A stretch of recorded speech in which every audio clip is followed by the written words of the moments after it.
बहुत पुरानी बात है जब भारत के एक शांत गांव में लोग सूर्य अस्त होते ही अपने घरों के दरवाजे बंद कर लेते थे।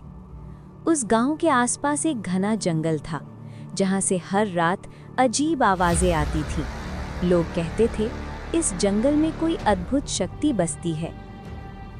उसी गांव में एक बालक रहता था, नीले रंग का शरीर, आंखों में निश्चल मुस्कान और सिर पर एक छोटा सा पंख। गांव वाले उसे बस बल कहकर बुलाते थे। कोई नहीं जानता था ये बालक कौन है, कहां से आया है।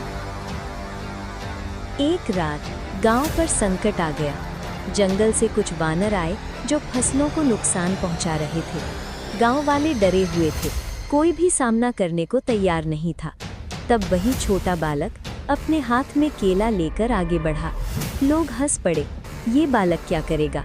पर बालक ने सिर्फ इतना कहा, डर मत करो, सब ठीक हो जाएगा। उसकी आवाज में अजीब शांति थी। जैसे ही वानर पास आए, बालक ने केला जमीन पर रखा और आंखें बंद कर ली। अचानक हवा तेज चलने लगी, जमीन कांप उठी। वानर रुक गए, जैसे किसी अदृश्य शक्ति ने उन्हें बांध लिया हो। बालक ने आंखें खोली और मुस्कुराते हुए कहा, अब वापस चले जाओ।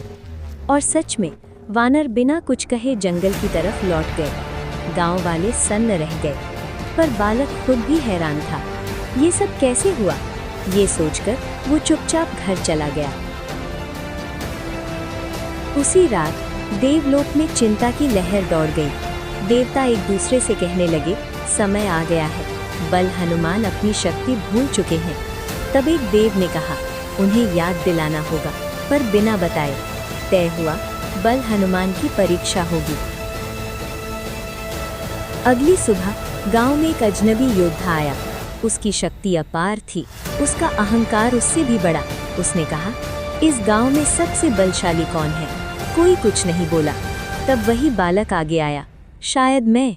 योद्धा हंस पड़ा, तुम एक बालक? उसने बालक को एक पत्थर उठाने को कहा। बालक ने जैसे ही हाथ लगाया, पत्थर हल्का हो गया, जैसे फूल हो। बालक की आंखें फैल गईं।